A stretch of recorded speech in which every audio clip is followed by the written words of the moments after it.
Hello বন্ধুরা, স্বাগতম আমার নতুন ব্লগে।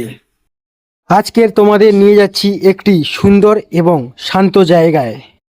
ভিডিওটা শেষ পর্যন্ত দেখো, কারণ পুরো জার্নিটাই খুব ইন্টারেস্টিং।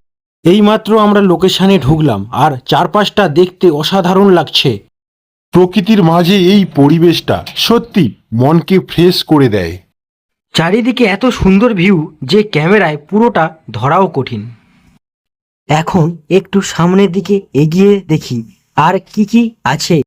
এখানে হাঁটতে হাঁটতে সত্যি সময়ের কথা ভুলে যেতে হয়। প্রতিটা কোণে নতুন কিছু দেখার মতো আছে। যারা শান্ত পরিবেশ পছন্দ করেন তাদের জন্য পারফেক্ট এই জায়গাটা। দেখতেই পাচ্ছ চারপাশের দৃশ্যটা কতটাই সুন্দর। এই ধরনের তীর্থস্থানে এলেই মনটা নিজে থেকেই ভালো হয়ে যায়। আমার এই জায়গাটা বেশ চেনা এবং এই জায়গায় এলে খুব এনজয় করি। তোমাদের নিশ্চয়ই ভালো লাগছে এই ভিডিওটা। এখন একটু মন্দিরের কাছ থেকেই কিছু ভিডিও দেখানোর চেষ্টা করব। চলো মন্দিরটাকে দেখতে থাকি। এই ছোট্ট ছোট্ট ডিটেলসগুলোই আসলে পুরো জায়গাটাকে বিশেষ করে তোলে। প্রতিটা দৃশ্যই যেন আলাদা একটা ফিল দিচ্ছে। এখানে এসে সত্যি মনে হচ্ছে সময়টা যেন সার্থক হয়ে গেছে।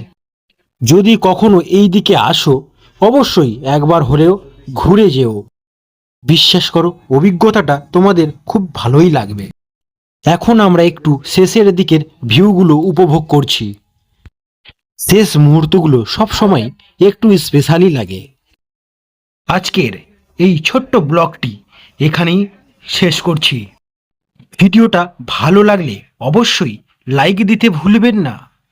আর চ্যানেলটি সাবস্ক্রাইব করে পাশে থাকা বেল আইকন অন করে রাখো। তাহলে পরের ভিডিওর আপডেট সহজেই পেয়ে যাবে। কমেন্টে জানাও তোমাদের কেমন লাগলো আজকের ব্লগ। আবার দেখা হবে নতুন একটি ভিডিওতে, নতুন একটি ব্লগে। ততক্ষণ সবাই সুস্থ থাকবেন, ভালো থাকবেন এবং নিজের খেয়াল রাখবেন। যাওয়ার আগে সবাই হর হর মহাদেব বলে যাবেন।